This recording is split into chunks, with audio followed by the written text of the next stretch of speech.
मिरवणुकीसाठी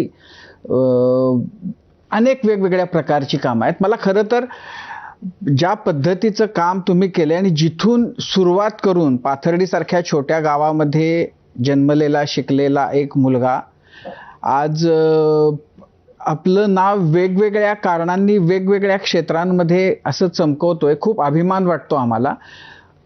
तर त्या सगळ्या प्रेरणादायी प्रवासाच्या बद्दल ऐकताना म्हणजे काय आहेत तुमच्या प्रेरणा? तुम्हाला का वाटलं की आपण मुळामध्ये प्रशासकीय सेवेत जावं?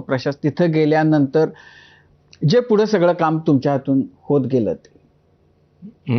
माझा प्रवास थोडक्यात सांगतो मी. ॲक्च्युली माझं मूळ गाव पाथर्डी. तर 10वी पर्यंत मी तिथेच शिकलो. 4थी पर्यंत जिल्हा परिषद शाळेमध्ये होतो, मराठी माध्यम. आणि माझ्या सुदैवानं माझी आईच माझी शिक्षिका होती 1ली ते 4थी. त्यामुळं फाउंडेशन अतिशय स्ट्रॉंग होतं. लिडरशिप क्वालिटी तिथेच मिळाल्या बऱ्यापैकी, वक्तृत्व स्पर्धा आणि बाकीच्या गोष्टी.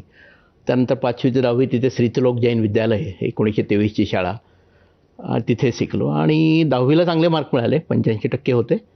त्यामुळे मग 11वी 12वीला पुण्यात आलो. तर SP कॉलेजला ॲडमिशन मिळाली सायन्सला. तर पुढे डोक्यात इंजिनिअरिंग करायचंच खूळ होतं. मेडिकल साईडकडे कधी विचार नव्हता. SP कॉलेजला आल्यानंतर मग तिथे खऱ्या अर्थानं माझी एकूण एक दळणघडणीला सुरुवात जी आहे ती तिथे झाली. सगळ्यात पहिल्यांदा म्हणजे प्रॉब्लेम होता मराठीचा. तर तुम्हाला माहिती आहे आमच्या नगरी लोकांची मराठी.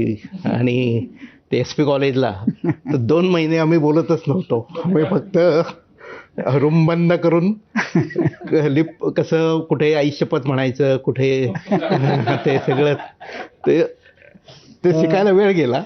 फायनल इयरला असताना एक प्रोजेक्ट घ्यावा लागतो. तर तो माझ्या सुदैवानं प्रोजेक्ट जो होता तो ज्ञानप्रबोधिनी पुण्याची जी संस्था आहे त्यांनी खेड आणि शिवराज आपला जे भोर तालुका आहे तिथे शिवगंगा व्हॅलीमध्ये काही गौदत्ती घेतलेली आहे. तर एका दत्तक गावामध्ये ससेवाडी नावाच्या पाझर तलाव आम्ही डिझाईन केला आणि तो बांधला. तर त्यामुळे मला एक नकळत पाणलोट क्षेत्र विकासाकडे माझा कल हे झाला. 1990 साली मी बी झालो. चांगले मार्क मिळाले, विद्यापीठात 9वी रँक आली. पण शासनाचं 0 बजेट होतं, सरकारी नोकऱ्या नव्हत्या. तो वडील म्हटले तू परत ये, तू आता D.Ed कर.